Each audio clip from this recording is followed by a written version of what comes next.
What are embedded quotes? First, what does embedded even mean? The dictionary definition means it's to place or set something firmly into place. So, I like to think of it as putting jewels onto your crown. Pretend that your writing and your voice is your crown, and you place perfect little pieces of quotes or jewels onto your crown to make your crown sparkle.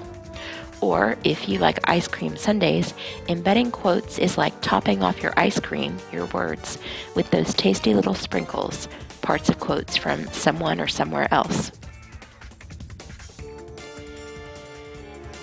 Embedding quotes often involves paraphrasing some of the original or your source material and keeping the rest of it as a quote. Here are some examples.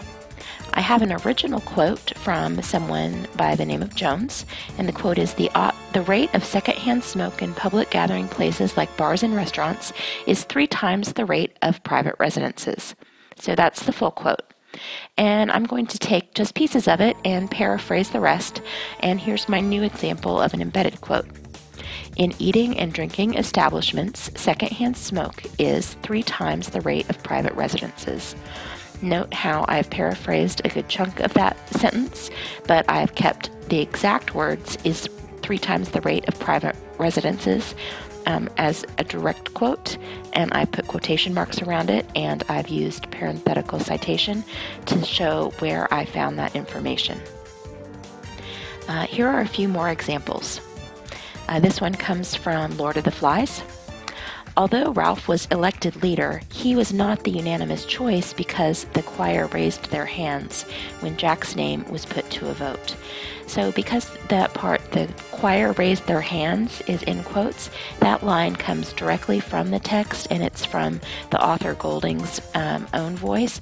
But notice how the rest of the quote involves my own voice and summarizing and paraphrasing. Here's another example from Shakespeare. However, Lady Macbeth worries that Macbeth's nature is too full of the milk of human kindness, and that he does not have the illness that should attend holding power. This one is a little bit unusual. Notice those brackets in there around that and holding power. Basically, what that means is that the person who wrote this sentence changed some of the original quote, and they are noting with those brackets that that and holding power may have been in a different spot, or it may be edited for grammatical correctness. And the last example, the fact that Elizabeth wanted a gown more beautiful than anyone else's shows how vain she is.